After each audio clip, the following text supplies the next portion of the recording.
Hello everyone, welcome to our 10 minutes a day series. In today's session, we are going to discuss all about the vulnerability assessment and penetration testing, that is VA and PT. तो after watching this video आपको clearly पता चल जाएगा इस particular topic की importance कितनी depth में आपको इसको पढ़ना चाहिए और कौन कौन से क्वेश्चन आप एक्सपेक्ट कर सकते हैं। और अगर आप जैब नवंबर को टारगेट कर रहे हैं ना, तो you should have a fair idea of previous year questions, जिससे कि आपको रियल एग्जाम का पैटर्न पता चलता है। मोस्ट इंपॉर्टेंट टॉपिक आपको पता चल जाता है कि हाई वेटेज वाले टॉपिक कौन से और अकॉर्डिंगली आप अपनी प्रिपरेशन कर सकते हो। एंड इंपॉर्टेंट एमसीक्यूज, जिससे क्या होता है स्पीड और एक्यूरेसी दोनों बढ़ती है। तो इसको बहुत ही बढ़िया पीडीएफ डॉक्यूमेंट है, डिस्क्रिप्शन बॉक्स में जाइए और फाइल को एक्सेस कीजिए। तो चलिए स्टार्ट कर रहे हैं with the today's topic, that is VAPT। देखो, तो क्या होता है वल्नरेबिलिटी असेसमेंट, क्या है? देखो, बैंक क्या करते हैं, अपने सिस्टम को इंटरनली एग्जामिन करवाते हैं। इंटरनल एग्जामिनेशन बेसिकली किस तरीके से होती है? ऑटोमेटेड टूल आप यूज कर रहे हैं, आप स्कैन करोगे और आइडेंटिफाई करोगे सिक्योरिटी गैप्स। जैसे एक सिस्टम को स्कैन करना होता है, जैसे क्या करते हैं हम अपना चेकअप कराते हैं, अपनी बॉडी का चेकअप कराते हैं, स्कैन करते हैं ना क्या क्या प्रॉब्लम है, वेरियस टेस्ट होते हैं उस चीज के लिए। वैसे ही VA में क्या होता है, सिस्टम को प्रॉपरली स्कैन किया जाता है कि कोई सिक्योरिटी गैप तो नहीं है। ठीक है, तो क्या क्या गैप्स हो सकते हैं? जैसे अनपैच्ड सॉफ्टवेयर हो सकता है, मिस कॉन्फ़िगरेशन और वीक ऑथेंटिकेशन। अगर मान लीजिए कि पैचिंग ही नहीं करी है, पैच क्या होता है? बेसिकली पैच होता है स्मॉल अपडेट। जैसे आपको अपडेट आता है कि अपने व्हाट्सएप को अपडेट करो 14 डेज में, विंडो को अपडेट करो। अपडेट करना जरूरी क्यों होता है? Generally we try to ignore it, but ultimately जब तक वो इमरजेंसी नहीं होती हमें करना पड़ता है, अदरवाइज आप एक्सेस नहीं कर सकते हो फाइल। तो स्मॉल अपडेट की वजह से क्या होता है ना, उसमें ज्यादा सिक्योरिटी लेयर ऐड हो जाती है और सिस्टम ज़्यादा सिक्योर बन जाता है। अगर हम अपडेट नहीं रखेंगे तो हैकर को मौका मिल जाएगा उस सिस्टम में घुसने का और ज़्यादा प्रॉब्लम क्रिएट करने का। तो वीक ऑथेंटिकेशन है, अगर आप OTP और पासवर्ड टू फैक्टर ऑथेंटिकेशन नहीं कर रहे हो तब भी चांसेस होते हैं कि कोई बहुत स्मार्ट हैकर है, उन्होंने मान लीजिए आपका पासवर्ड को डिकोड कर लिया, तो प्रॉब्लम, आपका लॉगिन एक्सेस ले लेंगे। अगर OTP होगा तो फिर ये चीज नहीं होती, ज्यादा सिक्योरिटी मेंटेन होती है। पेनिट्रेशन टेस्टिंग क्या होता है? अब ये तो हमने एग्जामिन कर लिया, स्कैन कर लिया, आइडेंटिफाई कर लिया सिक्योरिटी गैप्स की क्या क्या गैप हो सकते हैं। अनपैच्ड सॉफ्टवेयर हो सकता है, कॉन्फ़िगरेशन मिस कॉन्फ़िगरेशन की हुई है, या वीक ऑथेंटिकेशन रखी हुई है। अब पेनिट्रेशन टेस्टिंग क्या होती है कि यहाँ पे ना आप एथिकल हैकर को हायर कर रहे हो और उसको बोलते हो कि सिमुलेट करके दिखाए रियल वर्ल्ड अटैक्स, कि कैसे जो हैकर्स है ना वो सिस्टम में इन कमियों की वजह से आ सकते हैं और कितने लेवल का नुकसान पहुंचाएंगे। तो बैंक क्या करते हैं, एथिकल हैकर को हायर करते हैं। एथिकल हैकर मींस कि जो गुड कॉज के लिए काम कर रहे हैं, जिनका मोटिव ये नहीं होता कि कोई प्रॉब्लम क्रिएट करना, ऑल्दो उनको पता होता है कि कैसे कोई हैकर जो है ना सिस्टम को एक्सेस कर पाएगा अगर ये कमियां रह गई हैं।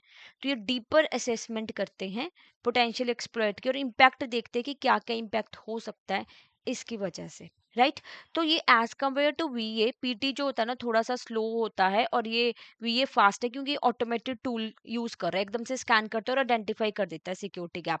PT में क्या होता है, क्योंकि डीपर असेसमेंट करनी है, एक्चुअल में रियल टाइप का साइबर अटैक करके दिखाना है हैकर ने, तो उसमें थोड़ा टाइम लगता है। बट ये होता है कि पता चल जाता है कि इस छोटी सी कमी से भी ना हैकर इतना ज्यादा नुकसान पहुंचा सकते हैं। ओके, अब बैंकिंग में क्या होता है ना, पीरियोडिकली कंडक्ट की जाती है by approved third party vendors. कुछ थर्ड पार्टी वेंडर्स होते हैं जिनको जो है बैंक ये कॉन्ट्रैक्ट देता है कि ये वाली एक्सरसाइज को बैंक में कंडक्ट करो। फिर क्या होता है, जो फाइंडिंग्स आती है, जो एक्चुअल में एथिकल हैकर ने वहां पे ट्राई किया सिस्टम को हैक करने का और जो उसको फाइंडिंग पता चली, तो उनको कैटेगराइज किया जाता है high, medium and low risk level पे। अब हाई में कौन सी होगी? जिन पे इमीडिएट एक्शन रिक्वायर्ड होगा, within just a day और within some few hours में जो प्रॉब्लम को सॉल्व करना है, वो आती है आपकी हाई में।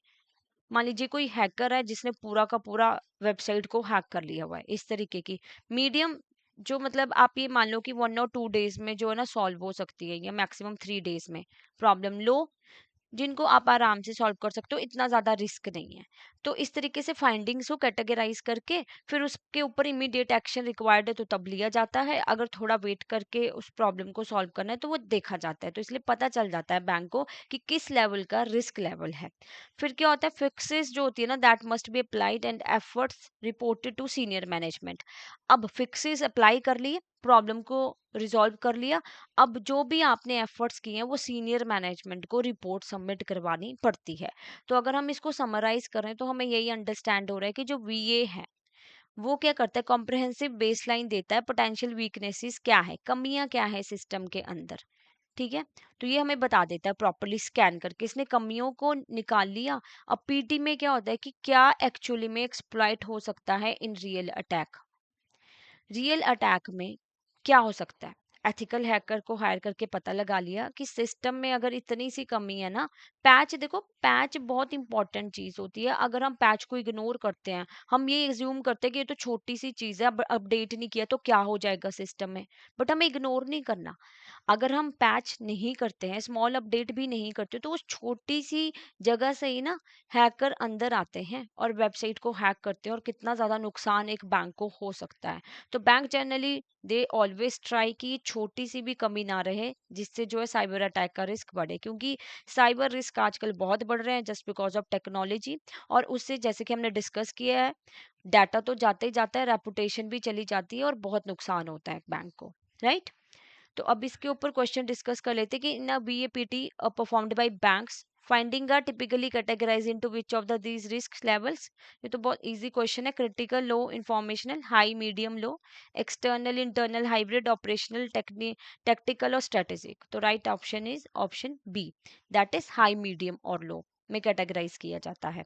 और रिपोर्ट सबमिट होती है फिर किसको, पहले आप फिक्स कर लोगे इस प्रॉब्लम को और फिर रिपोर्ट सबमिट कराओगे टॉप मैनेजमेंट को या सीनियर मैनेजमेंट को। अगर आप जैप नवंबर 2025 को टारगेट कर रहे हैं ना, तो you should know about the master course, जहाँ पे इन 4 कंपोनेंट्स को ना कॉम्प्रिहेंसिवली कवर करवाया जाता है विद कॉन्सेप्ट क्लासेस जो कि रिकॉर्डेड फॉर्म में आपको मिलती है। लाइव क्लासेस होंगी आपकी just before the exam, short notes आपको मिलेंगे और फुल लेंथ मॉक टेस्ट भी मिलेंगे। तो what you can do, you can go to the description box, वहाँ पे वेबसाइट का लिंक दिया हुआ है, या at the end of this video हमारी वेबसाइट का जो है वहाँ पे मेन एड्रेस दिया हुआ है, वहाँ पे भी आप क्लिक कर सकते हैं और कूपन कोड यूज कर सकते हैं जैप 75। और साइड बाई साइड हमारा नवंबर का लाइव क्रैश कोर्स भी लॉन्च हो चुका है, उसके बारे में भी आप इन्फॉर्मेशन मिल जाएगी। आप जब जैप पे क्लिक करेंगे ना, तो वहाँ पे आपने कॉम्बो में जाना है और वहाँ पे लाइव क्रैश कोर्स की भी इंफॉर्मेशन है, उसमें भी आप एनरोल कर सकते हैं। For further any doubt, any query, तो आप हमें इस नंबर पे कॉल कर सकते हैं, मेल भी कर सकते हैं hello@edutap.co.in, and this is our website www.edutap.co.in। Thank you so much.